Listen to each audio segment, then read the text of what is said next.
Do you ever wonder what is intended for or likely to be understood by only a small number?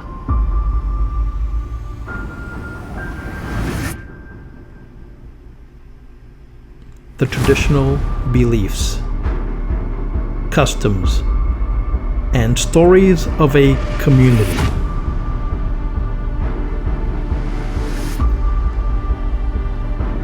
A community not part of the mainstream, unconventional, peripheral, or extreme.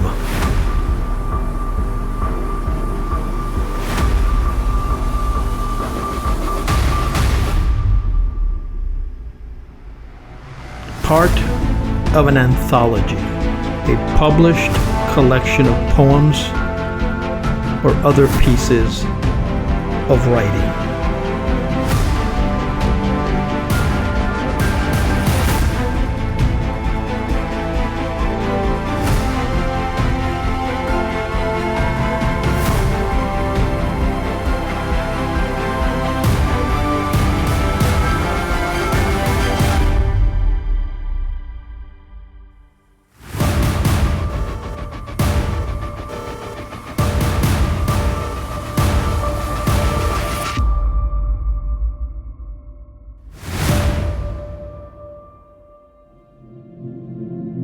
This is Esoteric Lore.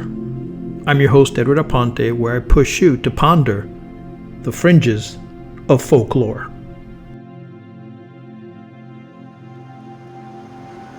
In a small mountain town called Julian, long before social media or microphones, a handful of neighbors gathered around a pot-bellied stove.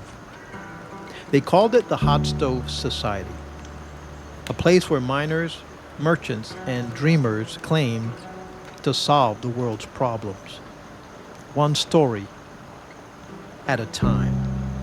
They didn't change the world, but they changed how a community talked, listened, and stayed warm through long winters. Join Esoteric Lore as we explore the history and hidden meanings of Julian's Hot Stove Society and what it can still teach us about the art of conversation in a divided age. The Hot Stove Society of Julian, where warmth was the first word in wisdom. Welcome back to Esoteric Lore, where small town legends meet the historical record. Today we're climbing into the Cuyamacas, Apple Country, Old Gold, where a curious club once warmed its hands around a real potbelly and even hotter streams of stories. Julian, California's Hot Stove Society. If you've heard hot stove used for baseball's winter gossip, you're on the right track.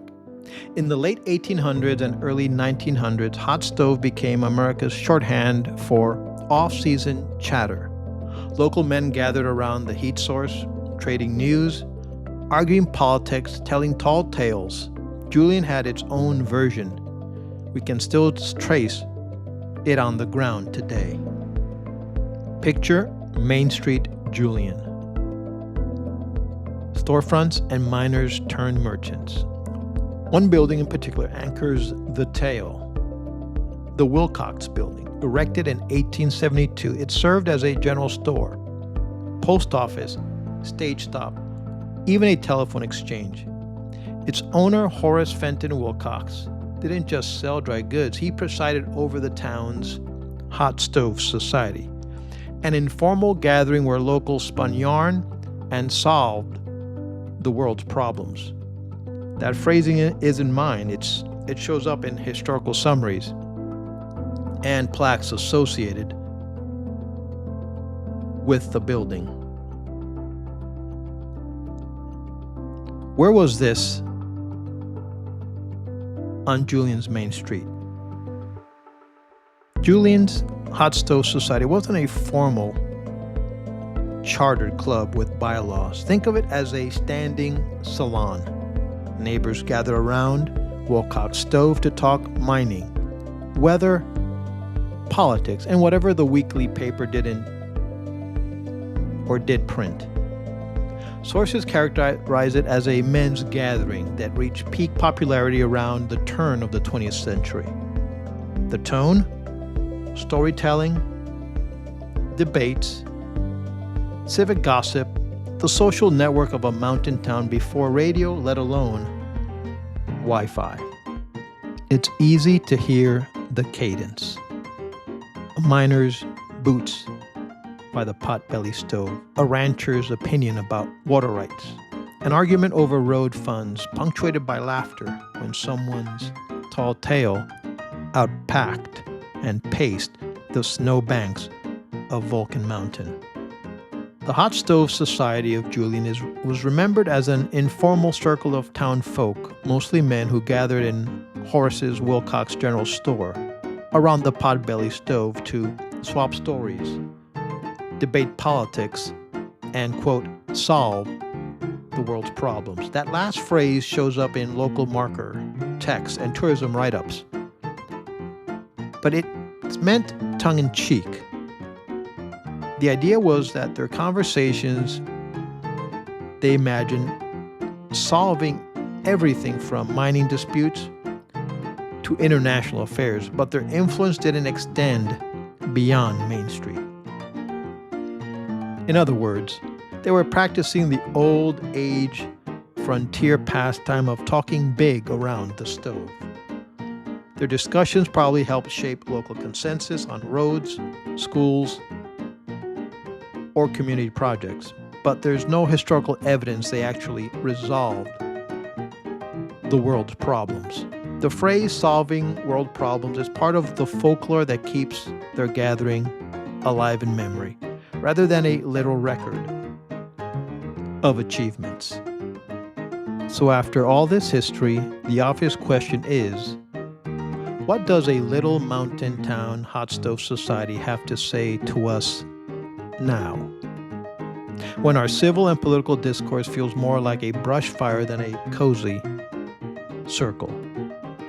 In Julian, the stove was more than heat. It was a center. People gathered because there was warmth and welcome. Today, maybe our stoves are community centers, moderated forums, or even digital circles where the ground rules are kindness. Without a heat source, we scatter. With one, we can circle in. Those Julian men told stories, jokes, tall tales, arguments. They heard each other's voices. Contrast that with today's text-only flame wars. A human voice softens edges. Hearing tone, laughter, or even frustration reminds us this is a person, not just pixels. Bringing more storytelling and voice into our conversation humanizes the debate. The Hot Stove Society was a low-stakes rehearsal hall. People battered around world problems in playful ways. Nobody passed laws by the stove, but everybody sharpened their thinking. Maybe we need more of that today. Civic sandboxes where ideas can be tested without the fear of instant polarization. Playful spaces breed serious readiness.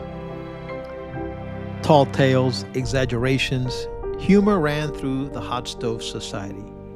That laughter builds bonds. Today we need more humor, more satire, and storytelling in our discourse. Not to dismiss problems, but to remind us not every conversation has to be trench warfare. Sometimes a laugh clears more space than an argument.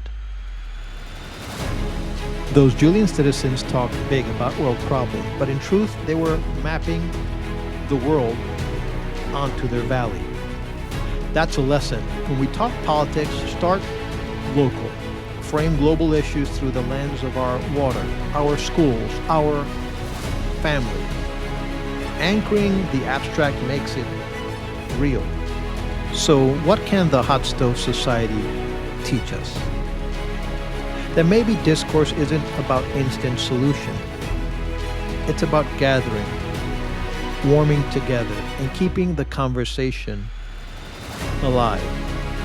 We don't need every debate to end in agreement, but we do need every citizen to feel invited into the fire. The Hot Stove Society of Julian may not have solved the world's problems, but it modeled something we desperately need. A culture of proximity, play, and warmth. Maybe the world's problems don't get solved until we learn how to sit together, shoulder to shoulder, and talk. As always, I leave you with a poem, At the Stove's Edge. In a mountain town the stove once glowed, where miners, dreamers, talkers flowed, not to solve the world entire, but to gather close around the fire. They argued, laughed, and made amends, the smoke above them thick with friends. No policy was ever cast, but warmth and listening held them fast. Now screens divide what heat once healed, voices flatten, hearts concealed. Yet still we can, if we desire, build modern hearth and tend the fire. For every age must learn anew, the world is mended when we do.